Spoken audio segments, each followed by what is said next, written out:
डॉक्टरों पर बढ़ते हमलों को लेकर इंडियन मेडिकल एसोसिएशन रुड़की शाखा ने कड़ा विरोध जताया है। रुड़की के एक निजी होटल में पत्रकार वार्ता कर आईएमए के पदाधिकारियों ने कहा कि स्वास्थ्य कर्मियों के खिलाफ बढ़ती हिंसा न केवल डॉक्टरों की सुरक्षा बल्कि पूरे स्वास्थ्य तंत्र के लिए गंभीर खतरा है। संगठन ने सरकार से दोषियों के खिलाफ सख्त कार्यवाही, अस्पतालों में सुरक्षा बढ़ाने और डॉक्टरों की सुरक्षा कार्य वातावरण सुनिश्चित करने की मांग की है। आपको बता दें कि बीती रोज एक निजी अस्पताल में कुछ लोगों के द्वारा स्टाफ के साथ अभद्रता व मारपीट की गई थी, जिसको लेकर डॉक्टरों में नाराजगी देखने को मिल रही है। इंडियन मेडिकल एसोसिएशन यानी आईएमए ने डॉक्टरों और स्वास्थ्य कर्मियों पर बढ़ते हमलों को लेकर गहरी चिंता जताई है। आईएमए रुड़की शाखा ने आज पत्रकार वार्ता कर कहा कि मरीजों की जान बचाने में दिन रात जुटे डॉक्टर आज खुद असुरक्षित महसूस कर रहे हैं। संगठन ने कहा कि अस्पतालों में हिंसा की घटनाएं चिकित्सा व्यवस्था पर सीधा हमला है और इससे समाज का स्वास्थ्य व्यवस्था पर भरोसा भी प्रभावित होता है। आईएमए ने कहा कि डॉक्टर कठिन परिस्थितियों में लगातार अपनी सेवाएं देते हैं, लेकिन उनके साथ मारपीट, अभद्र व्यवहार और धमकी जैसी घटनाएं लगातार बढ़ रही हैं। ऐसे माहौल में स्वास्थ्य सेवाएं भी प्रभावित हो रही हैं। आईएमए ने सरकार से डॉक्टरों और स्वास्थ्य कर्मियों के खिलाफ होने वाली हिंसा पर जीरो टॉलरेंस नीति अपनाने की मांग की है। साथ ही हमलावरों पर गैर जमानती धाराओं में मुकदमा दर्ज कर फास्ट ट्रैक कोर्ट्स में सुनवाई करने की मांग भी उठाई है। आईएमए ने सभी प्रमुख अस्पतालों में सिक्योरिटी जोन बनाए जाने और अस्पताल परिसरों में अनियंत्रित प्रवेश पर रोक लगाने की मांग की है। संगठन का कहना है कि सुरक्षित कार्य वातावरण के बिना डॉक्टर पूरी निष्ठा से अपनी सेवाएं नहीं दे पाएंगे। आईएमए रुड़की ने कहा कि वह सभी पीड़ित डॉक्टरों और स्वास्थ्य कर्मियों के साथ मजबूती से खड़ा है। तो यही है कि भारी लोग, एक मरीज भर्ती था डॉक्टर संजय गर्ग जी के यहाँ, वो दस्त और उल्टी का शायद हो सकता है उसको आराम ना आ रहा हो, तो उन्होंने कहा कि इस मरीज को हम ले जाना चाह रहे, तो स्टाफ ने कहा भैया ले जाओ आप, लेकिन इस कागज पे कि हम अपनी इच्छा से मरीज को ले जा रहे हैं, साइन कर दो। बस इसी बात को लेके बात बढ़ गई। अब उन्हें पता नहीं क्या बात बुरी लगी, उन्होंने जो है कुछ लोग गुंडों लोगों को बुला के इन स्टाफ के साथ अभद्र व्यवहार किया, खूब मारा पीटा, जो कि हमारे पास उसकी वीडियो भी है, तो हमें साफ दिखाई दे रहा है किस तरह से वो पूरी गुंडागर्दी की उन लोगों ने। और ये तो बड़ी निंदनीय घटना है और ऐसी घटना होनी नहीं चाहिए, और अगर ऐसी घटनाएं होती हैं तो डॉक्टरों का काम करना तो वास्तव में बहुत मुश्किल है। क्या मांग ये हो रही है, जिसने ऐसे गुंडागर्दी की उसको अरेस्ट किया जाए और उसके खिलाफ जो है कानूनी प्रक्रिया की जाए, केस दर्ज हो उसके खिलाफ, और साथ ही साथ जो है डॉक्टर जो बाकी हैं उनको सुरक्षा प्रदान की जाए, जिससे एक सुरक्षा का वातावरण बने, हम अपना कार्य आराम से कर पाएं। जब कोई मरीज सीरियस होता है तो हमारे मन में भय रहता है कहीं ये झगड़ा फसाद ना कर, हमारी जान मान को खतरा हमेशा बना रहता है। तो वही चाहते हैं, हम एक सुरक्षित माहौल चाहते हैं जिससे कि हम अपना कार्य आराम से कर सकें। सब चिंता का विषय है, बिना किसी कारण के एक मॉब इकट्ठा हो जाना, अस्पताल के स्टाफ के साथ मारपीट करना, तोड़फोड़ करना, बिल्कुल ही एक ऐसा घटना है जिसके बारे में सोच के मैं सिहर जाता हूँ।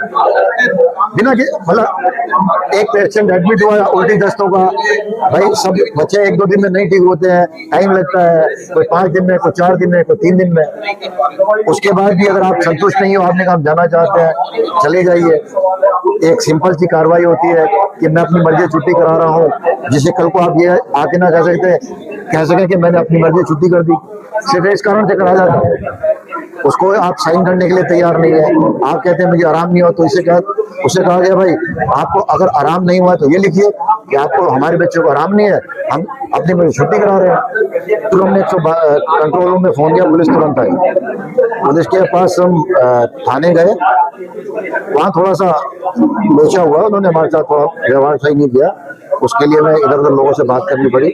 उसके बाद हमने तहरीर दी और रात को उन्होंने एफआईआर तो लॉन्च कर ली, लेकिन उसमें थोड़ा लैकुना है एफआईआर में। जो उत्तराखंड का मेडिकल प्रोटेक्शन एक्ट है उसके अंतर्गत जो मुकदमा है धारा 3 में दर्ज होना चाहिए, जो कि नॉन अवेलेबल है, और ये दर्ज हुआ है 3/5 में। ये थोड़ा सा हमें दुख है इस बात। समय ऐसा आ गया है कि इंडोर प्रैक्टिस बंद कर दो, चेयर पेशेंट लेना बंद कर दो, खाली ओपीडी प्रैक्टिस कर दो। के माध्यम से सिर्फ इतनी सी हमारी रिक्वेस्ट है, प्रशासन से है और समाज से है। कोई भी मरीज, समाज ये नहीं सोचता कि मरीज बीमार होकर आया है, वो दवाई से नहीं मरा है, बीमारी से नहीं मरीज होता है, वो दवाई से मरा, बीमारी से नहीं मरा, या उसे कोई नुकसान हुआ है, बीमारी से नहीं हुआ। अरे बीमारी आप लेके आए हो, डॉक्टर ने थोड़ी बीमार कर दिया। हमारी हाथ जोड़कर ये विनती है कि डॉक्टर को ऐसा भयमुक्त वातावरण प्रदान करें जिसके अंदर वो भयमुक्त होकर अपना कार्य ठीक से कर सके। आईएमए के बैनर तले हुई है जी सर। अगर जल्दी कोई कार्रवाई ना हुई तो क्या आपका अगला स्टेप है? सर हम एसएसपी महोदय से मिलेंगे, देखते हैं क्या होता है। देखिए बात वही है कि जो आजकल हॉस्पिटल्स में ये मारपीट की घटनाएं हो रही हैं, इसको लेके हम सब डॉक्टर्स बिल्कुल व्यथित हैं। ये ऑल ओवर इंडिया चल रहा है, ये कोई नई बात नहीं है। लेकिन अब मामला उस हद तक आ चुका है। पहले तो ये होता था कि कोई मरीज बीमार पड़ गया, बिगड़ गया, कोई मरीज की मौत हो गई, कोई मरीज सीरियस हो गया। अब तो उसके बिना भी जहां मरीज चाहता है वहां भी एक भीड़ बुला लेता है, मार पिटाई करता है। मार पिटाई करने के बाद जो है पुलिस में भी जो कंप्लेंट होती है तो पुलिस भी, आप उसका पालन करें। ये जो ऑन द स्पॉट होता है कि कहीं कुछ हुआ, मॉब इकट्ठा हो गया, फिर पुलिस आई, फिर पुलिस ने देखा कि मॉब क्या कर रहा है, फिर पुलिस को लगा कि हाँ मॉब कंट्रोल करने के लिए थोड़े से आरोप डॉक्टर पे लगाने पड़ेंगे, मॉब डिस्पर्स है। ये सब तो बात गलत है ना। अगर मैंने कुछ गलत किया है तो मुझे मेरे खिलाफ आप इन्वेस्टिगेशन कीजिए, इन्वेस्टिगेशन में मैं दोषी पाया जाता हूँ, मुझे सजा दीजिए। यही तो न्याय प्रक्रिया है। आपका इस प्रकरण में पुलिस सहयोग नहीं कर रही? नहीं, इस प्रकरण में ये तो मेरा कहना नहीं है, लेकिन मेरा कहना ये है कि पुलिस को हमारा पक्ष भी थोड़ा सोचना चाहिए। और पुलिस तो खैर एकदम जैसे ही ये कंप्लेंट उनके पास कंट्रोल रूम में फोन गया था, आ गए थे। लेकिन बाद में जब डॉक्टर संजय पुलिस स्टेशन गए थे तो थोड़ा उनका पक्ष नहीं सुना गया और इवन थोड़ी धक्का मुक्की भी हुई थी उनके साथ। अगर कभी ऐसी स्थिति आती है तो संवेदनाएं मरीज के साथ होती हैं, लेकिन संवेदनाएं डॉक्टर के साथ भी दिखाई है ना। डॉक्टर ने अपनी पूरी कोशिश की, उसने अपना पूरा जान लगा के एफर्ट किया। अगर नहीं हो पाया तो ये थोड़ी ना है कि मरीज का तीमारदार कुछ भी सही गलत 200 लोगों को इकट्ठा करके करेगा और आप उसे होने देंगे और फिर धाराएं भी उल्टे डॉक्टर के खिलाफ लगा देंगे। लगे हैं सर, और ये सिर्फ रुड़की की बात नहीं है, हर जगह बचने लगे हैं। अब तो ये है आलम कि भाई मैं क्यों अपनी जान खतरे में डालूं। जो थोड़ा बहुत सीरियस नहीं है उसको तो मैं इलाज करूंगा, हल्का सा सीरियस होगा, मेरा जानने वाला नहीं है, रेफर करो, अपने आप बड़े अस्पताल में जाएंगे, जो होगा देखा जाएगा। क्योंकि बड़े अस्पताल में जाने के बाद तो फिर वो कोई हंगामा कर ही नहीं सकता है। तो अब जो छोटे छोटे अस्पताल और जो वो सुविधा थी कि आपके घर के पास है और आप वहीं ठीक हो जाएंगे, वो बंद है। ठीक है, हमारे दिमाग में तो हमेशा डर एक भय है कि भाई, और भय से ज्यादा ये है, अब कोई डॉक्टर है, वो कुछ डॉक्टर ऐसे भी होते हैं जो उस मार पिटाई का जवाब देते हैं, फिर वो गुंडे डॉक्टर बन जाते हैं। तो बात ये है कि करे तो करे क्या फिर।